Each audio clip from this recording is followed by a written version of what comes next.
You know what really pisses me off? When people act like I'm the bad guy for wanting to experience life on my own terms. Like, is it really that crazy to want a little freedom? I'm Gabby, 23, and I'm about to tell you how my boyfriend of 4 years completely overreacted when I suggested something that wasn't even that big of a deal. Anthony and I met when I was 19. I'd never really been single, always jumping from one relationship to the next. But with him, it felt different, more stable, you know?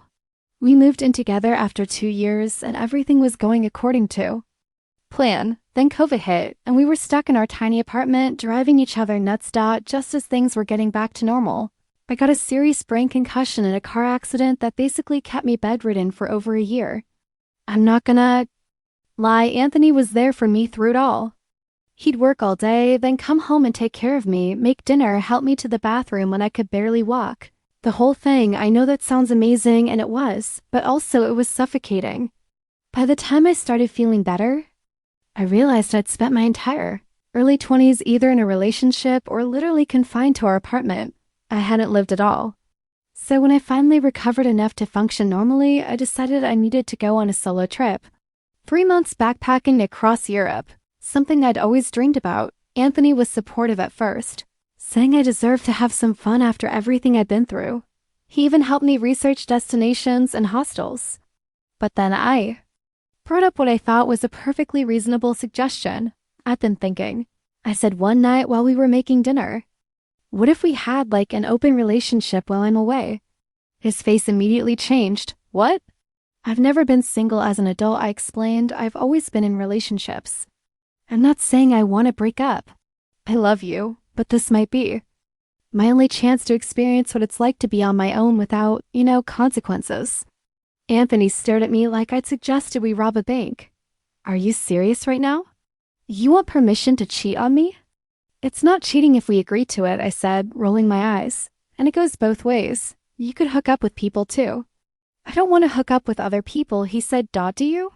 That's not the point, I said, feeling defensive. The point is freedom. Experience. I've never had that. We argued for hours. He kept saying things like, that's not how relationships work. And if you want to be single, then be single. He completely missed my point. I wasn't asking to end our relationship. I just wanted to experience something different without having to give up what we had. The next day, he brought it up again. I'm concerned that you even suggested this. He said, all serious, it makes me wonder if you're actually happy with me. Of course I'm happy with you, I said. This isn't about you, it's about me getting to experience something I never have before. Because it matters to me, he said, getting all emotional. I've been here for you through everything, and now you're telling me you want to sleep with other guys while you're traveling? I didn't say that specifically, I argued. Even though between us, that's exactly what I meant. And besides, it would just be physical, it wouldn't mean anything. He set a boundary right then, said if I did anything while away, our relationship would be over. No discussion, no compromise. Fine, I said eventually. I choose you 100%. But inside, I was seething. Who was he to limit my experiences? The week before my trip, I decided to try a new approach. I invited Anthony out to that little Italian place he loves and wore his favorite dress. I figured if I could get him in a good mood, maybe he'd be more open to compromise. I've been thinking about what you said, I told him over dessert, reaching for his hand. And I understand your concerns. He looked relieved. Thank you. That means a lot. I was thinking maybe we could find a middle ground, I continued. What if we set some rules? Like, we only tell each other general stories about our time apart, not specific details. His expression changed immediately. Rules for what, exactly? I said, trying to sound casual. For while I'm away, we could have like a don't ask, don't tell policy. He pulled his hand away. Gabby, we already discussed this. Either we're in a committed relationship or we're not. But that's so black and white, I argued. Vicky says she and Matt have all these rules that make their arrangement work. They can flirt but not kiss, or kiss but nothing more. There are options. I don't care what Vicky and Matt do, he said, his voice getting louder. That's not us. An older couple glanced over and I felt my cheeks flush. Can you lower your voice? I hissed. You're making a scene. I'm making a scene? He laughed. You're trying to negotiate terms for cheating on me in public. It's not cheating. I insisted. It's an arrangement. And it would only be physical. Don't you want me to live a full life? I want you to live a full life with me, he said. Is that really so controlling? In my head, I was screaming yes, but I kept my cool. I just think you're being insecure. If you really loved me, you trust that no matter what happens on this trip, I'll come back to you. Trust isn't about letting your partner sleep with other people, he said. It's about believing they won't want to. We barely spoke on the drive home. I tried bringing up the compromise idea a few more times, but he shut me down every time. After the third attempt, he asked me point blank if I was already planning to cheat on him. Of course not, I lied. I'm just trying to be honest about what I want. Isn't that what couples should do? Communicate? There's a difference between communication and manipulation, he shot back. That hit a nerve. How am I manipulating you? By being honest about my feelings. By trying to wear me down into accepting something you know I'm not okay with, he said. If you want to be single so badly, then be single. But don't expect me to wait around while you find yourself in some other guy's bed. I almost broke up with him right then. Who talks to their girlfriend that way? But my trip was only 3 days away and I'd already paid for everything. Plus, I didn't actually want to lose Anthony, I just wanted more, so I backed down. Fine, forget I mentioned it. I'll be faithful. The morning of my flight, Anthony drove me to the airport. He hugged me extra tight to Kiri. Promise me nothing will change, he whispered. I promise, I said, fingers crossed behind his back, not because I was planning to cheat. I wasn't, not exactly, but because I didn't want to be bound by promises. When I was supposed to be experiencing freedom for the first time in my life, my first stop was Barcelona. For the first week, I was pretty much the perfect partner. I video called him every night, sent cute updates throughout the day, and turned down a drink offer from a local guy at a tapas bar. I even texted Anthony about it, thinking he'd be proud of me for being faithful. Instead, he seemed annoyed that someone had hit on me in the first place. Why are you going to bars alone? He asked. Because I'm traveling alone, I replied, rolling my eyes. What am I supposed to do? Hide in my hostel? By the second week, the constant check-ins were starting to grate on me. I was trying to have adventures. And there was Anthony texting me every few hours, asking what I was doing, who I was with, when I'd be back at my hostel. Then I met Zoe, an Australian girl staying at the same hostel in Valencia. She was on her own year-long trip around the world and had the most incredible stories. One night over sangria, she told me about her fling with a Brazilian surfer, a weekend with an Italian chef, and a magical night with a French artist. What about your boyfriend? I asked, assuming she had one back home. She laughed. No boyfriend. Total freedom. That's what traveling is all about, right? Finding yourself. I smiled, but inside I felt jealous. That's exactly what I'd wanted. What I still wanted. But instead, I was spending half my trip texting updates to Anthony. What about you? Zoe asked. You're not here with anyone, right? You should come to this beach party tomorrow. The guys who invited me said they're bringing friends. I hesitated, then agreed. A party didn't mean anything would happen. I was just making friends, experiencing the local culture. I didn't mention the party to Anthony during our call that night, not because I was planning anything bad. I wasn't. But because I knew he'd make it into a bigger deal than it was. The party was everything it should be. Music playing, people dancing on the sand, drinks flowing freely. That's where I met Philippe. Tall, tanned with a slight accent that made even the most ordinary words sound interesting. He knew all the best spots in Valencia. The restaurants tourists never find, the hidden beaches, the secret viewpoints. When he offered to show me around the next day, I said yes without hesitation. It wasn't a date. It was a local showing a tourist the authentic side of his city. I didn't tell Anthony about Philippe either. Over the next few days, I started to pull away without really meaning to. I'd miss a call here, take hours to respond to a text there. Every time my phone buzzed with another text from Anthony, I felt a flash of irritation. Here I was, finally having the adventure I dreamed about. And he couldn't give me space to enjoy it. One night, after showing me a breathtaking sunset from a cliffside spot only locals knew about, Philippe kissed me. And I kissed him back. It meant nothing, I told myself. Just part of the experience. A fleeting moment in a foreign country. It wasn't cheating. Not really, just a kiss. But it didn't stop at a kiss. Back in my hostel, guilt gnawing at my stomach. I did what any reasonable person would do. I picked a fight with Anthony. He'd send a text asking if I was back safe, and somehow it set me off. I called him, already fired up. Why are you constantly checking on me? I demanded. Don't you trust me at all? Of course I trust you, he said, sounding confused. I just worry about your safety.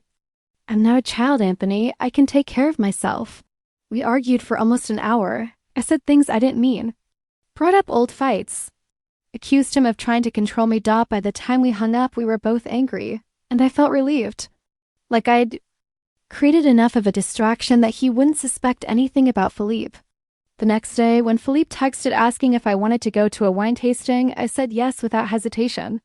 When he brought me back to his apartment afterward, I didn't stop him. And when he kissed me again, I didn't think about Anthony at all. I didn't call Anthony that night or the next. When he finally reached me, frantic with worry, I told him my phone had died and I couldn't find my charger. He sounded relieved, apologized for our fight, said he missed me. I miss you too, I said.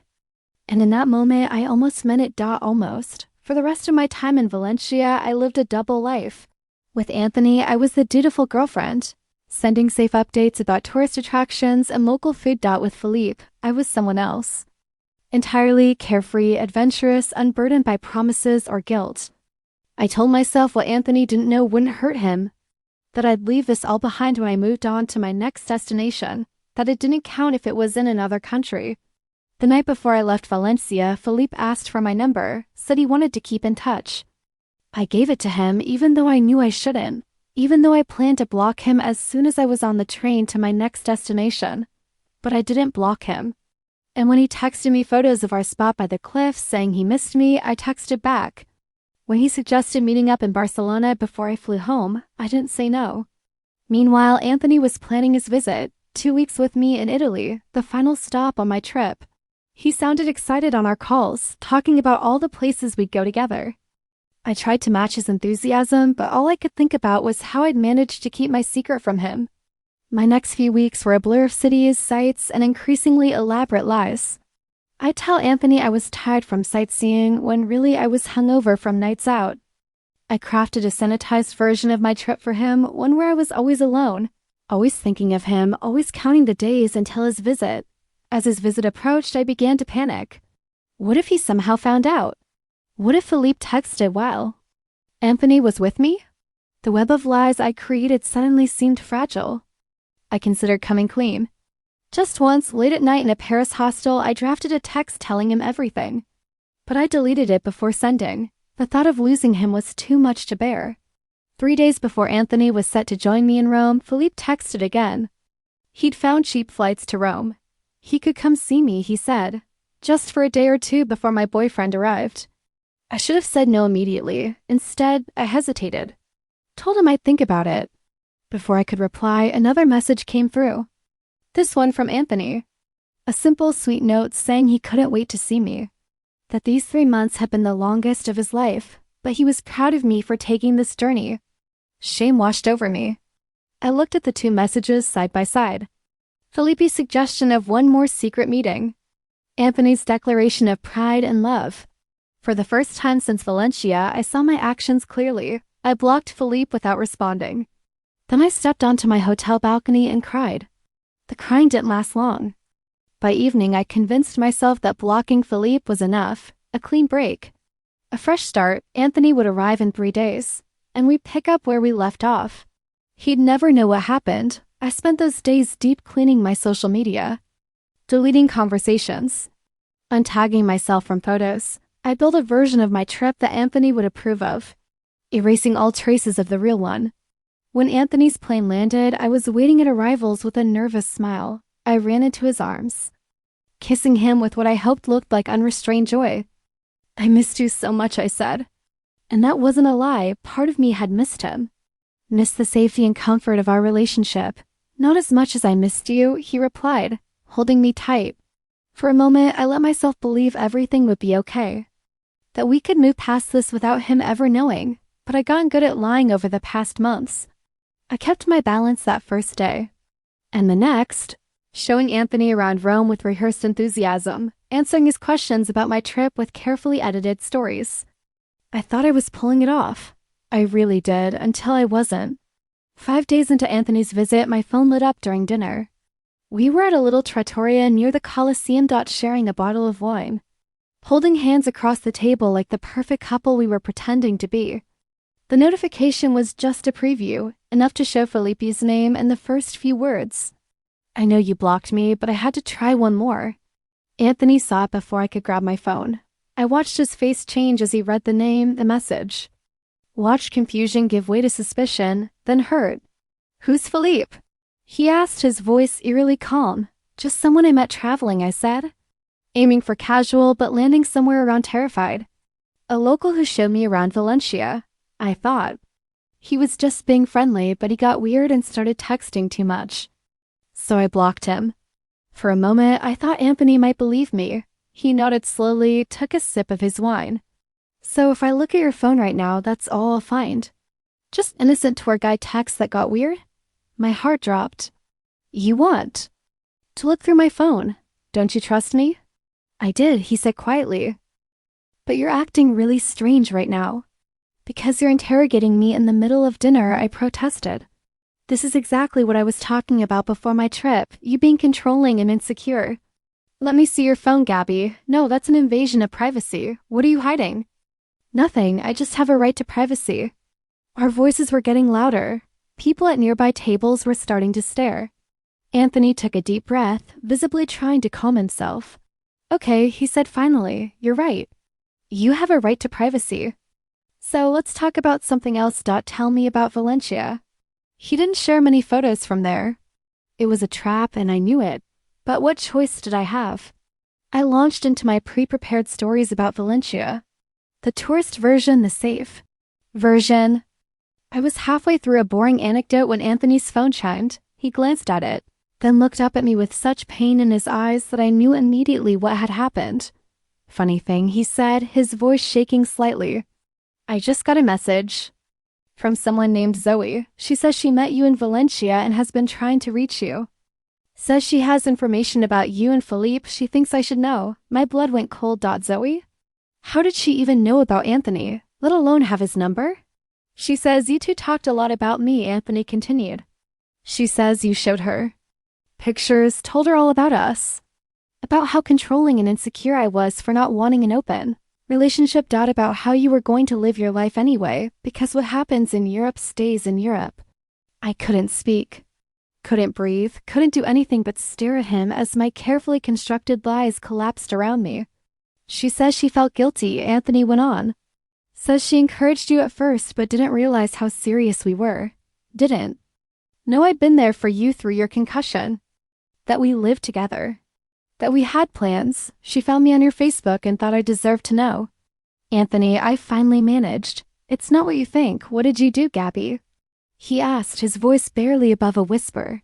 What did you do in Valencia? I could have lied again. But what was the point?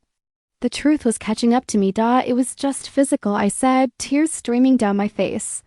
It didn't mean anything. I was just having experiences like I wanted to before the trip.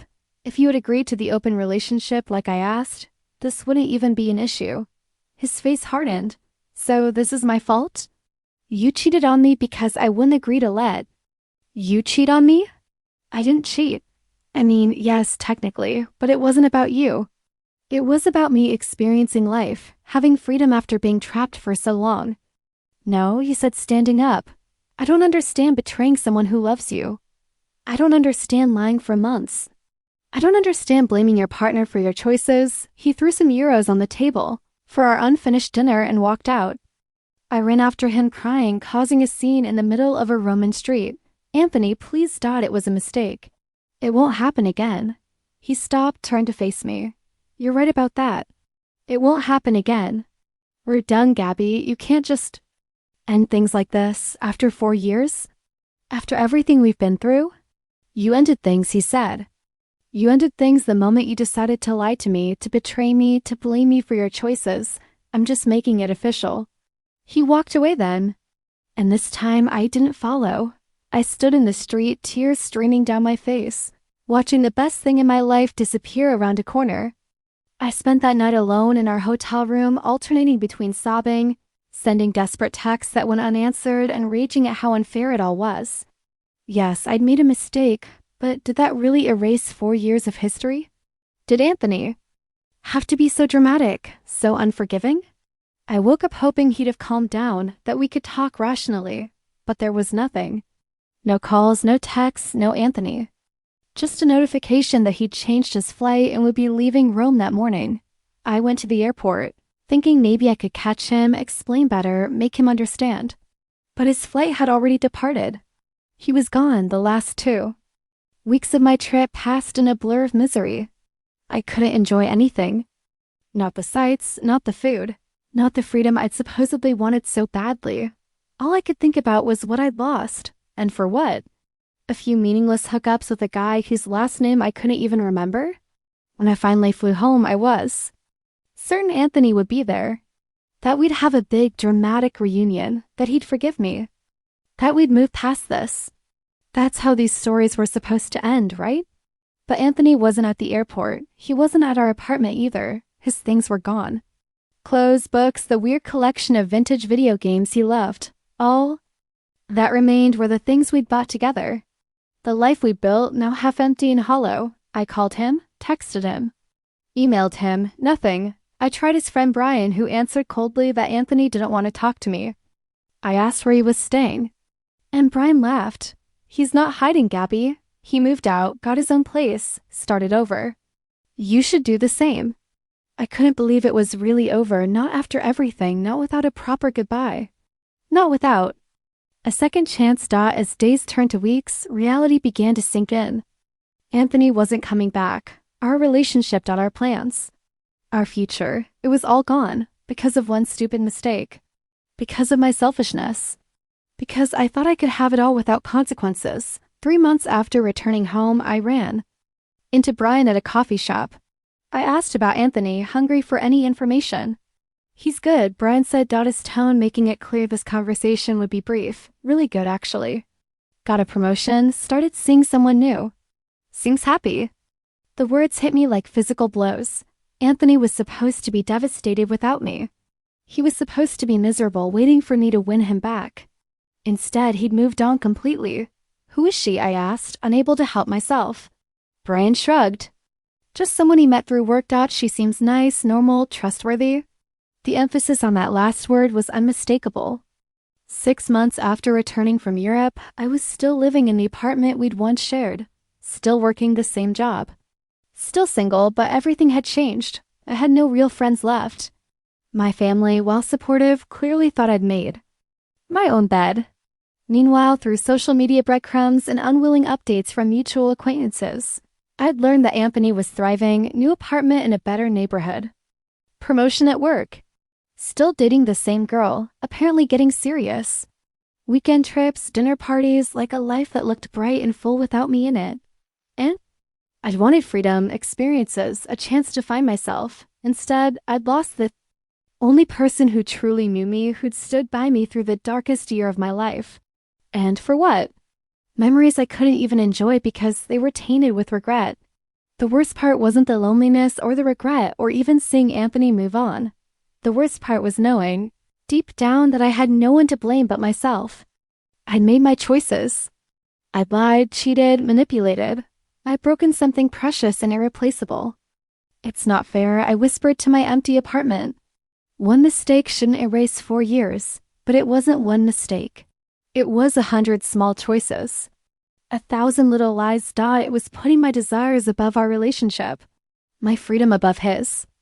Feelings, it was betraying the person who'd never betrayed me. If I could go back, I'd do everything differently. I'd appreciate what I had instead of craving what I didn't. I'd recognize that true freedom isn't about doing whatever you want. About choosing what really matters and committing to it fully. But I couldn't go back.